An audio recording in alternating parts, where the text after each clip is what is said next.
Hey everyone, it's 15% off Applebee's gift card. I have a short video of sorts, sort of a puzzle that I just worked on myself, and I thought I'd ask some other people, see what they thought of it, and see what answers you come up with, other than actually doing it. 'Cause I want to see people try and think through this and whatever. So this railroad here. And we're only going to consider the route from Sanrio to Burrio, whatever. So, something you should know about this game is I'll go ahead and show you. So, entering the curve, the train is going 44 miles per hour. And exiting the curve, it's going 36 miles per hour. So, I don't know how accurate it is, but when any train goes through a curve in this game, it slows down to a certain speed. And it's dependent on, I think it's dependent on the grade, the gradient, or however you want to call it. This is not measured in degrees or radians. This is being measured in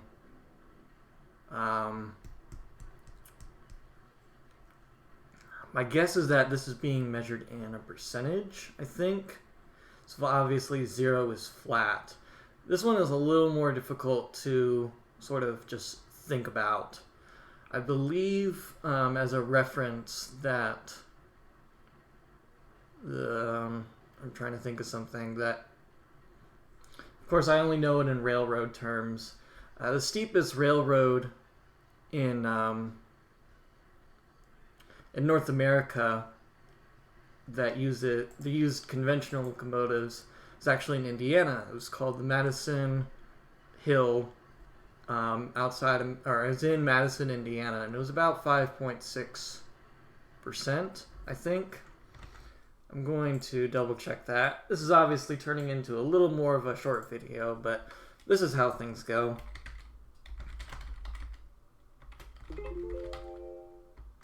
Oh, cool. Someone's trying to buy my keyboards. Alright. Nope, not that one. There we go. Madison Railroad incline cut. Okay, here it is. So, it's looking at the, how far it travels horizontally and how far it travels vertically. So this says 5.89%. So I'm going to do sort of a quick calculation here.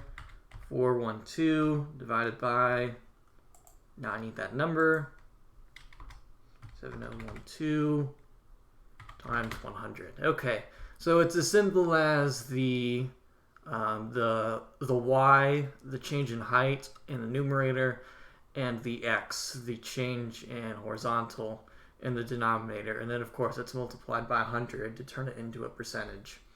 So this is the steepest, not main line, just of any, this calls it standard gauge line haul railroad track. And the important difference is that this is using conventional locomotives. Locomotives that do not include this one. This is the 3-truck shay. This is known as a geared locomotive, and they are quite different in how the wheels are turned. They have much higher torque than your typical locomotive, and they're capable of climbing much steeper grades. You may be able to see that actually in this little stats window here. We'll compare it to the prairie type. You can see the prairie type is obviously much faster, but the shay loses speed, is capable of sustaining speed at higher loads. You can see its top speed is 20 miles per hour, and even with, this uses a default weight of 50 tons. The heaviest car in the game is 65 tons. So even with a full train, it only lets you do 6 cars. Even with a train of 65 cars, not 65 cars, 6 cars of 65 tons, you're almost still at that top speed. And the prairie has dropped down, its top speed has dropped down almost by half. And when you're looking at its grade performance, it's not bad. It's typical. Actually, I'd say it's a little bit better than your average locomotive of the period. You can see this one has similar performance, even though it's a higher top speed. And this one, the most obvious one, is that you're not getting a list of ones in the 6% category. So, where was I? Oh yeah, there's a problem here. See, of course, this is how these problems go. These videos go. It's always the same. If you've watched my channel, I'm sure you're used to it. So I'll put a timestamp in if you want to jump straight to the problem. Where were we?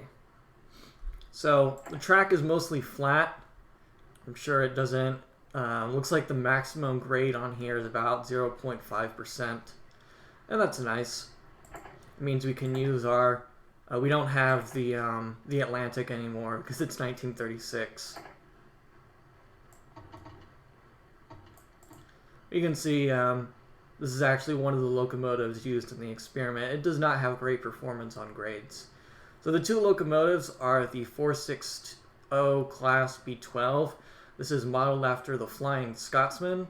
At least that's what the actual sprite, decal, whatever you want to call it is. I don't know quite how accurate these stats are in the game compared to the actual locomotive.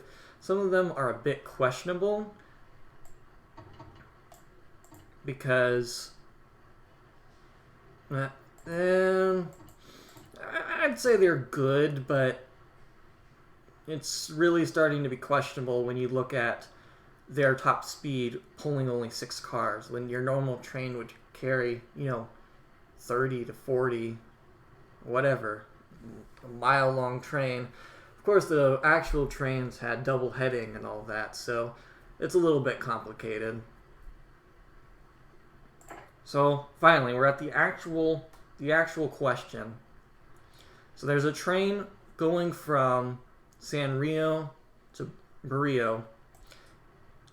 This weight is 140 tons because the train actually arrived. Now it's considering the empty weight of the cars.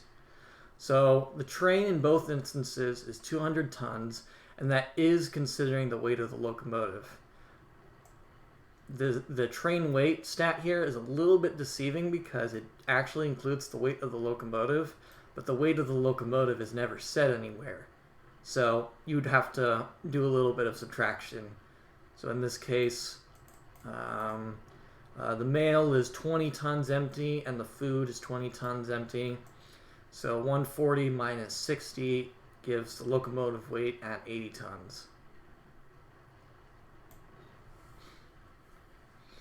So that's something that this window does not consider, and I think it's a little bit misleading. But yeah, so this train completed the time in however long, and the other train, I'll go ahead and freeze here so you can actually see the stats of each locomotive. So the train in the contest is the 462 Pacific, hauling 200 tons, and the 460 Class B12, hauling again 400 tons. Or not 400 tons. Did I say 400 on the previous one? They're both hauling 200 tons. You can see that the 460 has a faster acceleration using the sort of the notation of the game. Above average is 1 unit below fast. So I believe in this, I'm using sort of a mod for this game that's changed the wording of acceleration. In the mod, I believe it is glacial, lethargic, slow, below average, average, above average, fast, very fast, ultra fast, virtually instantaneous, and instantaneous. I believe that is the scaling.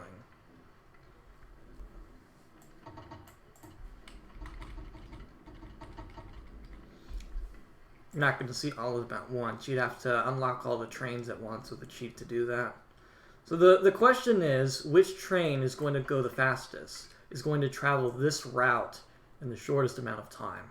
Is it going to be train with the slower acceleration but the higher top speed? Or is it going to be the train with the better acceleration but the lower top speed? And what's important to consider are all of these curves. And I showed you at the beginning of the video that the train loses quite a bit of speed going over these curves. And that's actually how I started talking about gradient, because that top speed is dependent on the gradient of the track. Of course, the track here is basically all flat, so you don't have to worry about that. There's just some number. So I'll let you work on that. I'm guessing you're not, because this turned into an 11-minute video. So I'll go ahead and give you the answer. So the B12, the B12 completed it in 1 minute 48 seconds. That's of course running at, the speed of the game, the default speed of the game. So I don't really know what that means in terms of how far this distance is. There is a stat in the game that shows you the amount of miles of track you have. I don't know how that's calculated because I'm too lazy to figure it out, but I've always thought that stat sounded way higher than it should be. And the Pacific, the 462 Pacific, did it in 1 minute 38 seconds, so it was actually 10 seconds faster. And there's your short video on Railroad Tycoon for the week. I'll see you guys whenever.